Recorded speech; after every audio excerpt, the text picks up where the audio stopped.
berkena dengan sambutan Tahun Baharu Cina dan kali ini sudah tentunya jauh berbeza sambutannya berbanding dengan tahun-tahun sebelum ni. Kalau kita tengok makanan, bila kita makan kita tak bersama dengan keluarga kita yang jauh-jauh. Betul. Kemudian decoration semua pun dah lain sikit.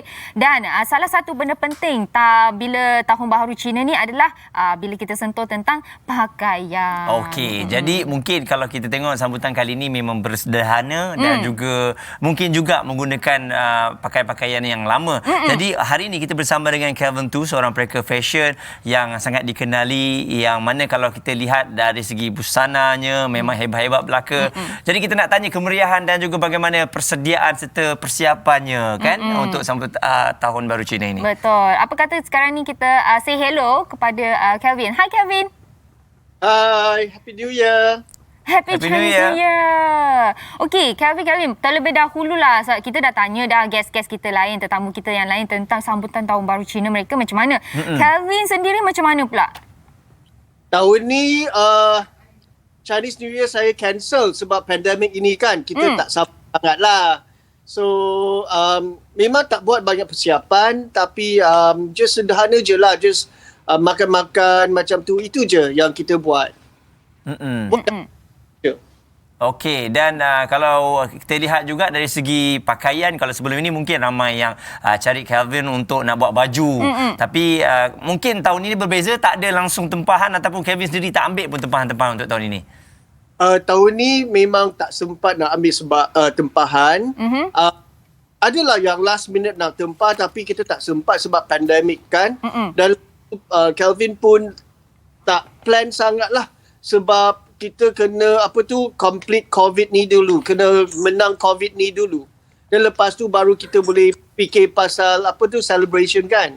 So tetapi Chinese New Year, Kelvin dah perasan ramai kawan-kawan Kelvin tetap yang Cina, kawan-kawan Cina tetaplah dia pakai Cheongsam sebab Cheongsam kan is evergreen. So design Cheongsam bagi Kelvin tu dia tak akan lari mana pun. So the silhouette semua sama je.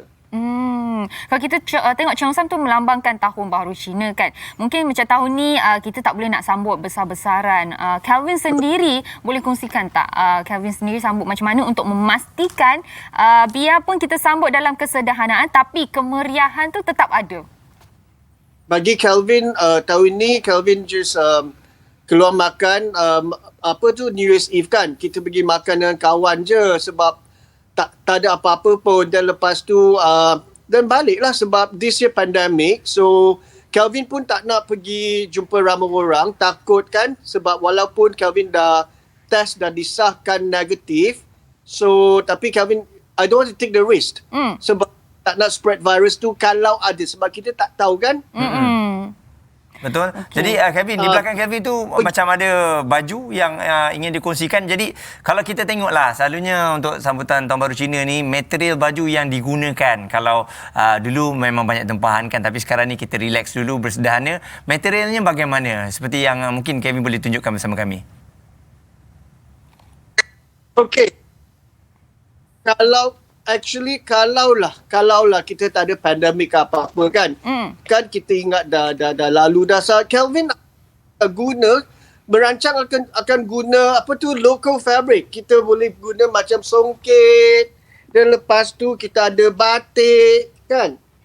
So Kelvin berancang akan guna fabric tempatan lah. Dan lepas tu ada tenun pahang diraja, semua macam tu lah. So that was my intention this year. Kalaulah Kelvin buat koleksi baju raya Cina. Boleh kita masukkan tradisi baju lain, material lain untuk buat kain Tahun Baru Cina juga ya. Okey, kalau kita tengok kan fashion tu ada. Yes. Sebab itulah plan. Okey. Silakan Kelvin. Okey. Ini Kelvin kan ni? Yes. Okey, ni baju tahun bila ni? Saya rasa ini tahun lepas baju. Tahun lepas kita buat koleksi baju raya Cheongsam kan. Mix and match dengan berbagai jenis kain lah.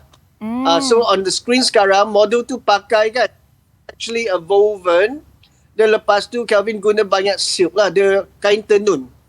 Tetapi this year kain tenun juga, tapi kain tenun tempatan. Yang on the screen sekarang tu kain tenun dari luar. Tetapi the ciri-ciri Cheongsam kan lebih kurang sama je. Okey.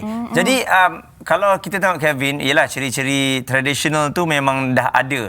Jadi bila Kelvin memberikan inovasi tu pasti akan ada perbezaan. Bagaimana penerimaan untuk mak bapak kita apabila lihat ni cara baju Cheongsam yang lain ni, tak macam dulu-dulu. Adakah boleh diterima ataupun ianya terpulang kepada individu tu sendiri? Kelvin. Saya rasa individu tu semua ada taste-taste sendiri kan. Tetapi when it comes to Cheongsam kan, di ciri-ciri Cheongsam yang collar dengan butang-butang Cina tu tetap ada lah. I just show you dua baju yang lebih kurang tu kat sini. Okay, ini adalah baju koleksi lama. Nampak tak ciri-ciri Cheongsam tu tetap ada. Dan lepas tu ada butang-butang tu lah. Tetapi siluet dia lebih kurang sama je. Okey. Kalau sebut siluet pasal dia tetap sama. Kalau kita tengok kan, Cheongsam ni dia punya ciri-ciri kena ada collar, kena ada butang. Adakah bermaksudnya kalau kain pun kena ada spesifik sejenis kain je sahaja boleh buat Cheongsam? Sebenarnya kain tu boleh buat berbagai jenis kain. It all depends on apa feel dan apa siluet kita nak. Ada Cheongsam yang dia nak kain dia lagi relax, lagi lembut. So kita lah guna kain lembut tu. Tetapi ada yang nak slightly formal lah, so kita guna kain yang keras sikit. Macam tu je. Dan Kelvin, satu lagi, kalau kita tengok tadi dari segi makanan, ada pelbagai maksud. Makanan yang bawa tuah, makanan yang bawa keuntungan. Dari segi pakaian macam mana Pak Kelvin? Ada tak pakaian-pakaian yang simboliknya kena dengan sambutan Tahun Baru Cina ni? Okey, yang first thing first, Tahun Baru Cina, kita tak digalakkan untuk pakai hitam atau putih. Sebab hitam dan putih tu adalah warna bagi masyarakat Cina. Dia ada mourning colour. So, kalau putih full black or full white tu tak digalakkan. Tetapi kalau boleh, warna-warna cerah lah. Warna-warna cerah. Warna-warna cerah. Okey, macam kita tengah pakai ni lah. Yelah, warna betul-betul. merah, warna Naik kuning. tau kalau untuk warna merah, warna-warna cerah ni kan. Kuning itu is Ong dia cakapkan is kuning tu adalah dia lambang emas. So it's actually a very good colour. Yeah. Supaya saya pun dapat ong jugalah tahun ini. Sebab pakai ala-ala macam emas ni kan. Dapat banyak keuntungan mah. Betul-betul. Jadi bagi anda semua mungkin boleh praktiskan apa yang Muaz pakai tadi tu. Okey, Kelvin boleh kongsikan sedikit ucapan Tahun Baru Cina? Silakan. Okey. Kepada masyarakat Cina atau sesiapa yang menyambut Tahun Baru Cina, Gong Hei Fa Cai, and wish everyone the very best, and paling pentingnya kita mesti stay safe, be healthy. Itu yang paling penting. I rasa this pandemic sekarang, our health is the most important. Health is gold. So kita kena jaga kesihatan lah, dan kita jaga kita. Baik, terima kasih sekali lagi Kelvin. Thank you Kelvin. 恭喜发财. Bye. Okey, itulah dia sedikit perkongsian kita sempat kongsikan bersama anda untuk Tahun Baharu Cina ni. Dan betul lah, Fiona dia kata perkara yang paling penting dalam pandemik ini bukan dari segi kekayaan tapi dari segi kesihatan. Betul. Kita pun dah macam rezeki yang besar untuk kita kan, kesihatan yang bagus kan.